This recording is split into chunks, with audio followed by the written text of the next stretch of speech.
اعوذ باللہ من الشیطان الرجیم بسم اللہ الرحمن الرحیم۔ دوستو، میں ہوں امان اللہ خان، آپ کے پروگرام عکس کے ساتھ۔ آپ خیریت سے ہوں گے؟ دیکھیں، قیام پاکستان کے بعد ہماری جتنی بھی سیاسی قیادت تھی، انہوں نے اپنی سیاست کو پاکستان اور پاکستان کی عوام کے ساتھ منسوب کر دیا۔ انہوں نے کبھی بھی پاکستان کے خلاف نہ تو کوئی بات سنی ہے، کوئی نعرہ لگایا، کیونکہ یہ ملک جو ہے مسلمانوں کی ایک بہت بڑی قربانی کے بعد یہ وجود میں آیا تھا۔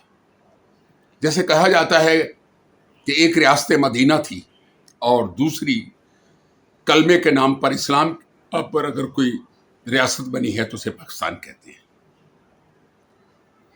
ہمارے سیاسی اکابرین نے اپنے اپنے دور میں بہت ساری جیلیں کاٹی ہیں اور بڑے آرام سے کاٹی ہیں۔ میں پہلا نام لوں گا مولانا سید ابو العلا مودودی رحمہ اللہ، جنہیں ایسے ناکردہ جرم کے اندر جیلوں میں بند کر دیا گیا، اور جیلوں میں بند نہیں کیا گیا، اور انہیں سزائے موت کا حکم دے دیا گیا۔ لیکن اس اللہ کے ولی نے، اس مفکر اسلام نے کوئی آہ و پکار نہیں کی۔ اپنے کارکنوں کو یہ نہیں کہا کہ نکل آؤ میدان میں اور توڑ پھوڑ کرو، پاکستان کے خلاف نعرے لگاؤ، پاکستان کی عدالتوں کے خلاف نعرے لگاؤ، دھرنے دو۔ اس اللہ کے ولی نے اپنا فیصلہ اللہ پہ چھوڑ دیا، اور پھر ساری دنیا نے دیکھا کہ وہی فیصلہ عدالتوں سے کیسے واپس ہوا، اور وہ رہا ہوئے۔ اسی طرح آپ دیکھیں کہ ولی خان خاندان، کبھی غفار خان، کبھی ولی خان، وہ پورے خاندان جیلوں میں رہے۔ انہوں نے کبھی شور نہیں مچایا، انہوں نے کہیں پاکستان کو گالی نہیں دی، انہوں نے کبھی عدالتوں کو گالی نہیں دی، انہوں نے کبھی فوج کے دروازے نہیں توڑے، انہوں نے کبھی فوج کی چھاؤنیوں پہ حملے نہیں کیے۔ سب سے بڑی مثال میں دوں گا ذوالفقار علی بھٹو۔ اس نے بڑے مرد مجاہد کی طرح پھانسی کے پھندے کو اپنے گلے میں ڈالا۔ انہوں نے فوج پہ حملہ نہیں کیا، انہوں نے ایوان پہ حملہ نہیں کیا، اپنی جمع مردی کے ساتھ موت کو گلے لگا لیا۔ اس کے بعد آپ دیکھیں کہ میاں نواز شریف اور اس کے خاندان نے جتنی جیلیں بھگتی ہیں، جتنی سزائیں کاٹی ہیں، جو ان کے ساتھ ہوا ہے، انہوں نے کبھی یہ نہیں کہا کہ پاکستان زندہ باد نہیں کہیں گے۔ انہوں نے آگے بڑھ کر پاکستان زندہ باد کہا، افواج پاکستان زندہ باد کہا۔ انہوں نے یہ نہیں کہا کہ آؤ فوج کی تنصیبات پہ حملے کرتے ہیں، فوج کو تباہ کرتے ہیں۔ مجاہد لوگ تھے، لیکن ہمارے جناب عمران خان صاحب جیل میں ہیں، اور جیل کی وہ کلاس انہیں ملی ہے جو کسی بھی سیاستدان کو آج تک نصیب نہیں ہوئی۔ وہ سب کچھ سہولیات انہیں جیل میں ملی ہیں جو کبھی کسی کو میسر نہیں ہوئی۔ وہ ملاقاتیں ان کی ہوتی ہیں جو کبھی کسی سیاستدان کو یا کسی قیدی کو نہیں ہوئی۔ یہ تاریخ ہے کہ عمران خان ایسے سیاستدان ہیں جنہیں جیل میں ہزاروں لوگ اب تک مل چکے ہیں، ان کی فرمائش پہ مل چکے ہیں، لیکن اب تک پاکستان کے خلاف اگر کسی نے آواز اٹھائی ہے تو عمران خان اور ان کے ساتھیوں نے۔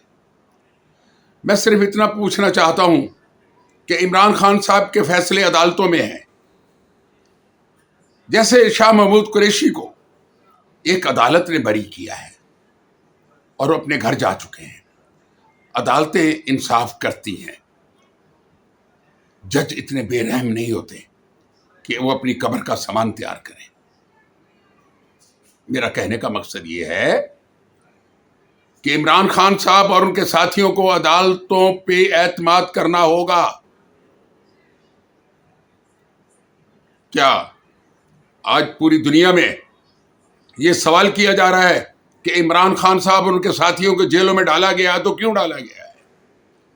کیا 9 مئی کے واقعات نہیں ہوئے؟ اگر نہیں ہوئے ہیں تو ظلم ہے، اگر ہوئے ہیں تو پھر پاکستان کے ساتھ انصاف ہونا چاہیے۔ لیکن اس کے باوجود عمران خان ایک سیاسی شخصیت ہیں، انہوں نے کرکٹ کی دنیا میں پاکستان کا نام روشن کیا، انہوں نے شوکت خانم بنا کے دنیا کو بتایا کہ یہ کچھ ہو سکتا ہے۔ انہوں نے سیاست میں آ کے وہ ہلچل مچائی ہے کہ جب سے وہ سیاست میں آئے ہیں پاکستانیوں کا سکون غارت ہو چکا ہے، پاکستان کا معاشی نظام برباد ہو چکا ہے، پاکستان میں دہشت گردی عروج پر ہے، کوئی کسی پہ اعتبار کرنے کو تیار نہیں ہے۔ خان صاحب اور ان کے ساتھیوں کو چاہیے یہ تھا کہ اس پاکستان کو آگے بڑھائیں، یہی جینا ہے، یہی مرنا ہے، کہیں باہر تو جانا نہیں کسی نے۔ لیکن اب تک جو پاکستان کے ساتھ ہو چکا ہے اور ہو رہا ہے، یہ تو پتہ نہیں کن کی دعاؤں کے صدقے ہم یہ پاکستان کا وجود ابھی ہے، لیکن اس ملک کے سیاستدانوں نے پاکستان کو برباد کرنے میں کبھی کوئی کسر نہیں چھوڑی۔ اب جیسے 5 تاریخ کی بات کی جا رہی ہے، 5 اگست کو، کہ پتہ نہیں کیا ہونے والا ہے، کیا ہوگا۔ خان صاحب کے دونوں بیٹے امریکہ پہنچے ہیں، قاسم اور سلیمان۔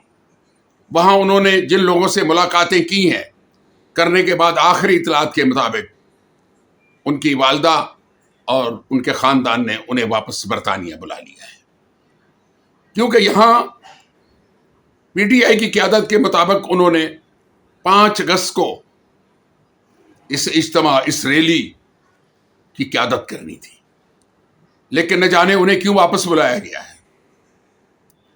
میرا کہنے کا مقصد صرف اتنا ہے کہ اگر شاہ محمود قریشی عدالت آزاد کر سکتی ہے اور عدالت سزائیں بھی دے رہی ہے، لیکن ہونا یہ چاہیے کہ اگر پاکستان کی فوج کے خلاف کسی نے کوئی قدم اٹھایا ہے، اور یہ سارے سانحات ہوئے ہیں جس میں جناح ہاؤس ہے، جے ایچ کیو ہے، پشاور ہے، یہ جتنے بھی واقعات ہوئے ہیں، یہ ہوئے ہیں نا۔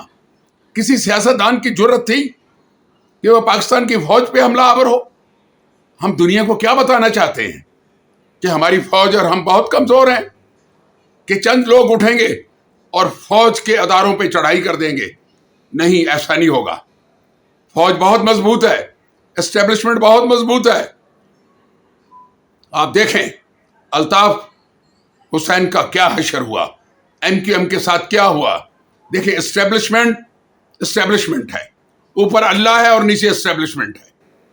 اس اسٹیبلشمنٹ سے ٹکرانے والے تمام سیاستدانوں کا آپ انجام دیکھیں کیا ہوا ہے، ان کا کہیں نام نہیں ہے۔ پاکستان کی اسٹیبلشمنٹ صرف فوج نہیں ہے، اس میں بہت سے ادارے ہیں، بہت سے لوگ ہیں جو پاکستان کی وحدت کی ضمانت لے کے بیٹھے ہوئے ہیں۔ پاکستان کو تباہ و برباد کرنے کے لیے اگر کوئی بھی قدم آگے بڑھتا ہے تو اسٹیبلشمنٹ اس کے سامنے دیوار ہے۔ آپ دیکھ لیں کہ اگر بے نظیر بھٹو اسٹیبلشمنٹ سے ٹکرائی تو ان کا حال کیا ہوا۔ اگر نواز شریف نے غلطی کی تو ان کو کتنی بار وزارت عظمیٰ سے باہر جانا پڑا۔ دیکھیں اسٹیبلشمنٹ بہت مضبوط ہے، آپ پاکستان کو اتنا کمزور مت سمجھیں۔ 5 اگست کو نہ جانے کیا ہوگا، کسی کو پتہ نہیں، لیکن پاکستان کی عوام مطمئن ہے، فوج مطمئن ہے، اسٹیبلشمنٹ مطمئن ہے کہ پاکستان کو کوئی بیرونی اور اندرونی طاقت نقصان نہیں پہنچا سکتی۔ خان صاحب اور اس کے ساتھیوں کے لیے صرف ایک ہی راستہ ہے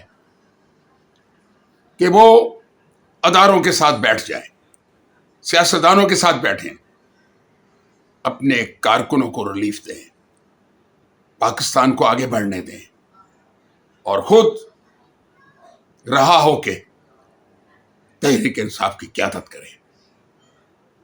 اگر آپ لوگوں نے پاکستان سے ٹکرانے کی کوشش کی تو پاکستان کے ادارے اور محب وطن لوگ موجود ہیں، وہ آپ کو پاکستان کو اکھاڑ پچھاڑ کرنے کا راستہ نہیں دیں گے۔